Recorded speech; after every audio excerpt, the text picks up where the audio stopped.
کیا آپ صرف ایک تسبیح پڑھ کر اپنی زندگی میں برکت اور خوشحالی کی دعا کرنا چاہتے ہیں؟ اگر ہاں تو اس عمل کو غور سے سنیے، کیونکہ ہو سکتا ہے آج کی یہ بات آپ کی زندگی کا رخ بدل دے۔ میری عزیز بہنوں اور پیارے بھائیوں، رات کو سونے سے پہلے صرف ایک تسبیح پڑھ لیجئے۔ جب بھی آپ کو وقت ملے آپ اسے پڑھ سکتے ہیں، چاہے آپ بستر پر لیٹے ہوں، بیٹھے ہوں یا کسی کام سے فارغ ہوئے ہوں، بس ایک مرتبہ اس تسبیح کو پڑھ لیجئے۔ اس عمل میں کسی قسم کی کوئی پابندی نہیں، بس عشاء کی نماز کے بعد رات کے کسی بھی وقت اسے پڑھ لیا جائے۔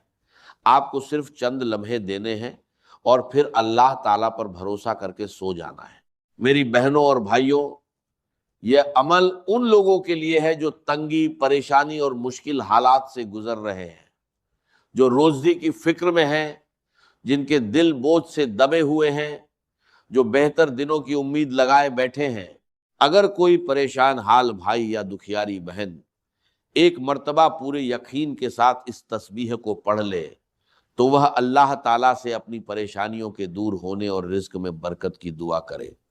انشاءاللہ اللہ تعالیٰ اپنے بندوں کے لیے آسانی کے راستے پیدا فرماتا ہے اور حالات میں بہتری عطا فرماتا ہے۔ میرے پیارے دوستو، کوشش کیجئے کہ جب آپ سونے لگیں اس سے کچھ دیر پہلے یہ عمل کر لیں، چاہے آدھا گھنٹہ پہلے، 15 منٹ پہلے یا کچھ ہی منٹ پہلے۔ جب بھی آپ کو سکون اور اطمینان کا وقت مل جائے بیٹھ کر یہ تسبیح پڑھ لیجئے۔ لیکن ایک بات ہمیشہ یاد رکھیے، اس عمل کو کامل یقین اور اللہ تعالیٰ پر مکمل بھروسے کے ساتھ پڑھنا ہے۔ جب آپ تسبیح پڑھیں تو آپ کے دل میں یہ یقین ہونا چاہیے کہ اللہ تعالیٰ آپ کی دعا سن رہا ہے، آپ کی پریشانیوں کو جانتا ہے اور آپ کے لیے آسانی کے دروازے کھولنے پر قادر ہے۔ یہ عمل خاص طور پر ان لوگوں کے لیے ہے جو قرض کی وجہ سے پریشان ہیں، جن کی راتوں کی نیند اڑ چکی ہے، جن کے دل فکر اور بے چینی سے بھرے ہوئے ہیں۔ آپ بھی پورے یقین اور امید کے ساتھ یہ عمل کیجئے اور اللہ تعالیٰ سے اپنے لیے آسانی، برکت اور راحت کی دعا مانگیے۔ اللہ تعالیٰ سے دعا ہے کہ وہ آپ کی مشکلوں کو آسان فرمائے، آپ کے رزق میں برکت عطا فرمائے، آپ کے حالات کو بہتر بنائے اور آپ کو دنیا اور آخرت کی بھلائیاں نصیب فرمائے۔ اگر آپ ایک مرتبہ یہ تسبیح پڑھ لیں گے تو اللہ تعالیٰ آپ کو اتنا عطا فرما سکتا ہے کہ لوگ حیران ہو کر آپ سے پوچھیں آخر آپ کو اتنی برکت اور خیر کہاں سے ملی۔ اس لیے اس عمل کو کامل یقین اور اللہ پر مکمل بھروسے کے ساتھ کیجئے۔ اب اس عمل کا طریقہ سمجھ لیجئے۔ سب سے پہلے اطمینان کے ساتھ بیٹھ جائیے، اس کے بعد کوئی بھی ایک درود پاک پڑھ لیجئے جو آپ کو آسانی سے یاد ہو، جیسے درود ابراہیمی یا کوئی اور درود جو آپ کو یاد ہو۔ بس ایک مرتبہ درود پاک پڑھنا ہے۔ جب آپ ایک مرتبہ درود پاک پڑھ لے تو فوراً یہ عمل شروع کر دیجئے۔ اس کے لیے آپ ایک تسبیح لے سکتے ہیں، اور اگر آپ کے پاس تسبیح موجود نہیں ہے تو آپ اپنی انگلیوں پر بھی گن سکتے ہیں، لیکن تسبیح سے گنتی کرنا آسان ہو جاتا ہے اور تعداد میں کوئی غلطی بھی نہیں ہوتی۔ میرے عزیز بھائیوں اور بہنوں، اس پورے عمل میں جتنے بھی وظائف ہیں سب بہت آسان ہیں، اتنے آسان کہ اگر کوئی بچہ بھی چاہے تو وہ بھی انہیں آسانی سے پڑھ سکتا ہے۔ ایک بات اچھی طرح یاد رکھیے، اس پورے عمل میں آپ کو زیادہ وقت نہیں لگے گا۔ کسی کو 15 سیکنڈ لگ سکتے ہیں، کسی کو 20 سیکنڈ، کسی کو آدھا منٹ۔ ہر شخص اپنے انداز سے پڑھتا ہے، اس لیے وقت تھوڑا آگے پیچھے ہو سکتا ہے۔ اب آپ نے ایک مرتبہ درود پاک پڑھ لیا تو اس کے بعد پہلا وظیفہ شروع کرنا ہے۔ اس عمل کو عشاء کی نماز کے بعد پڑھنا ہے۔ عشاء کے بعد سے لے کر تہجد تک پوری رات آپ کے پاس موجود ہے، لیکن اگر آپ اسے سونے سے کچھ لمحے پہلے پڑھ کر سو جائیں تو یہ آپ کے لیے بہت بہتر ہے۔ اب دھیان سے سن لیجئے، درود پاک کے بعد جو پہلا وظیفہ آپ نے پڑھنا ہے وہ ہے اللہ صمد، اللہ صمد، اللہ صمد۔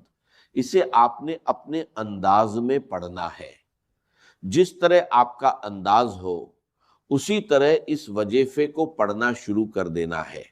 آپ اسے تسبیح پر پڑھ سکتے ہیں، اور اگر آپ کے پاس تسبیح موجود نہ ہو تو اپنی انگلیوں پر بھی گن کر پڑھ سکتے ہیں۔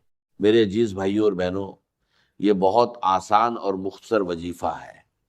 جب آپ اسے ایک مرتبہ کرنے بیٹھیں گے تو آپ کو احساس بھی نہیں ہوگا اور آپ کا یہ وظیفہ مکمل ہو جائے گا۔ اب اس کے پڑھنے کا طریقہ اچھی طرح سمجھ لیجئے۔ سب سے پہلے ایک مرتبہ درود پاک پڑھنا ہے، اور اس کے بعد آپ کو اللہ الصمد کا وظیفہ پڑھنا ہے۔ یہ وظیفہ آپ نے صرف اور صرف 7 مرتبہ پڑھنا ہے، نہ اس سے زیادہ اور نہ اس سے کم۔ پورا عمل اسی تعداد کے مطابق مکمل کرنا ہے جیسا بتایا جا رہا ہے۔ میرے ساتھیوں، بہنوں اور بھائیوں، آپ دنیا کے کسی بھی ملک میں ہو، کسی بھی شہر میں ہو، اپنے گھر میں اطمینان کے ساتھ بیٹھ کر یہ عمل آسانی سے کر سکتے ہیں۔ سننے میں شاید آپ کو زیادہ وقت محسوس ہو رہا ہو، لیکن جب آپ خود یہ عمل کرنے بیٹھیں گے تو بہت کم وقت میں یہ مکمل ہو جائے گا۔ یہ وظیفہ خاص طور پر ان بہن بھائیوں کے لیے ہے جو مختلف پریشانیوں اور مشکلات کا سامنا کر رہے ہیں اور آسانی اور بہتری کی امید رکھتے ہیں۔ اگر آپ پورے دھیان، توجہ اور کامل یقین کے ساتھ یہ عمل کریں گے تو انشاءاللہ آپ اللہ تعالیٰ سے خیر، برکت اور آسانی کی دعا کر سکتے ہیں۔ اگر آپ بدنظری، گھریلو پریشانیوں، ذہنی دباؤ یا دوسرے مسائل کی وجہ سے فکر مند ہیں تو اللہ تعالیٰ سے دعا کیجئے کہ وہ آپ کی مشکلوں کو آسان فرمائے اور آپ کے حالات میں بہتری عطا فرمائے۔ میرے پیارے بھائیوں اور بہنوں، ایک مرتبہ درود پاک پڑھنے کے بعد فوراً 7 مرتبہ اللہ صمد پڑھ لیجئے، اور کوشش کیجئے کہ یہ عمل رات کے وقت ایک ہی جگہ پر اطمینان اور سکون کے ساتھ انجام دے۔ اگر آپ پوری توجہ اور کامل یقین کے ساتھ ایک ہی جگہ بیٹھ کر یہ عمل مکمل کریں گے تو یہ آپ کے لیے زیادہ بہتر ہوگا۔ جب آپ رات کے وقت یہ عمل مکمل کر لیں تو اس کے بعد اس عمل کو مکمل کرنے کے فوراً بعد کوشش کیجئے کہ آپ سکون کے ساتھ سو جائیں اور غیر ضروری باتوں یا کاموں میں اپنا وقت ضائع نہ کریں۔ اگر ممکن ہو تو یہ عمل رات کو سونے سے پہلے کریں۔ جب آپ لیٹ جائیں تو سب سے پہلے ایک مرتبہ درود پاک پڑھیں، اس کے بعد 7 مرتبہ اللہ صمد پڑھیں۔ اس کے بعد دوسرا وظیفہ شروع کرنا ہے جسے آپ نے پورے دھیان کے ساتھ سننا اور سمجھنا ہے۔ دوسرا وظیفہ ہے انا للہ و انا الیہ راجعون۔ اسے آپ نے 7 مرتبہ پڑھنا ہے۔ میرے عزیز بھائیوں اور بہنوں، یہ عمل بہت آسان اور مختصر ہے، اس میں زیادہ وقت نہیں لگتا، لیکن اسے سمجھ کر اور صحیح طریقے سے کرنا ضروری ہے۔ اسی لیے جو باتیں بتائی جا رہی ہیں انہیں توجہ اور دھیان کے ساتھ سنیے، تاکہ جب آپ یہ عمل کریں تو آپ کو کسی طرح کی پریشانی یا الجھن کا سامنا نہ کرنا پڑے۔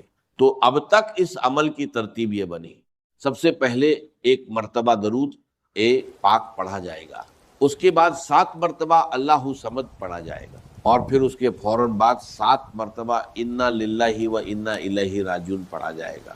میرے پیارے بھائیوں اور بہنوں، انسان کی زندگی میں کبھی کبھی مشکلات، تنگی، فکر اور رکاوٹیں آ جاتی ہیں۔ ایسے وقت میں انسان اللہ تعالیٰ کی طرف رجوع کرتا ہے اور اسی سے آسانی اور رحمت کی امید رکھتا ہے۔